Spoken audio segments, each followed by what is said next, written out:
안녕하세요. 명호콘 한의원 김진영 원장입니다. 오늘은 여드름 자국, 또 여드름 흉터, 또 모공 치료에 대해서 설명드리도록 하겠습니다.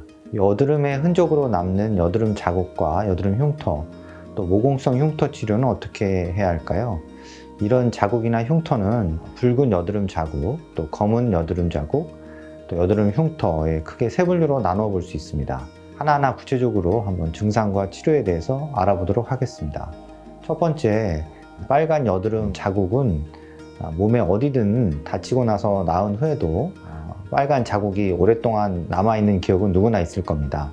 여드름도 예외가 아니어서 여드름이 나온 후에 여드름이 있었던 자리가 빨갛게 남게 됩니다. 재생 과정에 있기 때문인데요. 이런 자국은 인내심을 갖고 그저 기다리기만 한다고 좋아지지는 않습니다. 여드름이 나아지면서 혹은 재생되면서 피부 내 색소가 남을 경우 직접 부위를 자극하는 재생침요법이나 또는 가시세라피, 또 약초침 치료를 하게 되면 좋은 효과를 내게 됩니다. 재생침은 이제 침으로 그 자국 부위를 세밀하게 자극을 주어서 보다 빨리 이제 피부가 재생될 수 있도록 도와주는 침 치료의 일종의 방법입니다.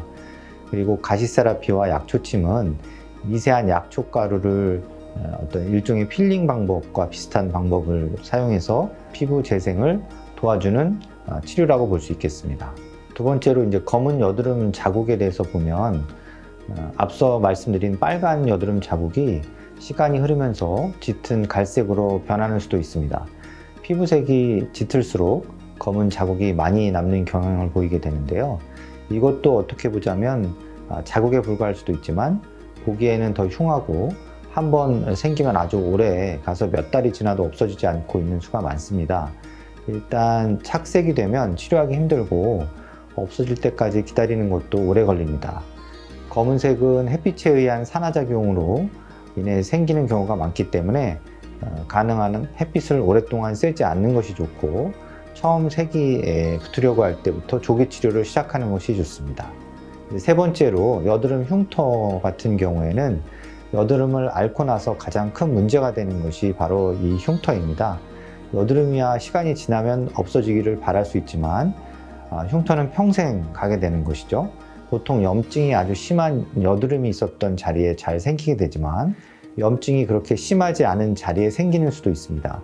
이상하게도 여드름에 염증이 비슷하게 있었다고 하여도 사람에 따라서 흉의 모양이 다르고 깊이가 다르기 때문에 흉이 생기는 정도도 사람에 따라 다른 것으로 생각되고 있습니다. 여드름 흉터는 크게 보아서 튀어나온 흉터와 파인 흉터로 나누어 볼 수 있습니다. 대부분의 흉터는 들어간 흉터인데 튀어나온 흉터는 켈로이드성 여드름 흉터로 체질적인 요인이 많습니다.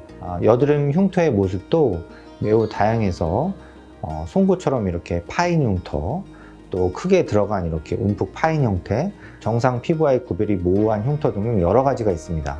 간혹 외용제의 사용으로 치료가 될 수 있는지를 문의하시는 분들이 있는데 여드름 흉터는 외용제의 사용만으로는 치료가 어렵습니다. 전문적인 치료를 받는 것이 좋고 상태와 개개인의 체질 등에 따라서 치료 기간이나 치료 정도에 폭이 있는 편입니다. 여러 가지 치료법들이 있는데 자신의 상태와 피부 타입 등을 고려해서 치료 방법을 결정하는 것이 좋고 피부가 민감한 편이라면 부작용이 없는 한방 치료로 하는 것도 또 좋은 방법이라고 볼 수 있겠습니다. 그 다음 네 번째로 모공이 넓거나 또 모공성 흉터로 고민하는 분들이 많이 계십니다. 보통 이제 모공은 선천적인 소인도 있고 후천적으로 피부 관리를 잘 못해서 모공이 넓어질 수도 있는데 주된 요인은 모공 주변 조직의 탄력이 떨어져서 넓어 보이는 것입니다. 전에도 말씀드린 것 같이 밤에 일찍 자고 스트레스 관리를 통해서 피부 노화를 막는 것이 바로 모공이 심해지는 것을 방지하는 생활 습관이 되는 것입니다. 그리고 모공 주변 조직의 탄력이 좋아질 수 있도록 마찬가지로 재생침 또는 약초침, 가시세라피 등을 통해서 피부 표피와 진피층을 자극을 시켜서 순환을 좋게 하고 피부 재생을 좋게 해주면 모공도 점차적으로 완화될 수 있는 것입니다. 저희 한의원에서는 그런 치료받는 분들이 많이 있어서 저희가 이제 이렇게 차올 세럼이라는 이제 어떤 외용제를 자체적으로 의뢰해서 만들어서 이제 많은 분들이 쓰고 계신데, 차올 세럼에는 피토실리카라는 성분이 있습니다. 이것은 이제 가시 모양으로 진피 상부층까지 자극을 줘서 피부 재생을 도와주는 여드름 자국이나 모공 이런 부분들에 도움을 줄 수 있고요. 여기에 이제 니아이신마이드라는 미백 성분을 또 넣고 또 상처 치료에 도움을 주는 여러 가지 천연 추출물, 뭐 병풀 추출물이라든가 천연 식물성 추출물들을 원료를 사용해서 피부 재생에 좋은 효과를 나타내고 있어서 여드름 자국 또 모공 이런 데 도움이 될 수 있다고 보시면 되겠습니다. 혹시 궁금한 점이 있으시면 댓글을 남겨주시면 답변 드리도록 하겠습니다. 네, 감사합니다.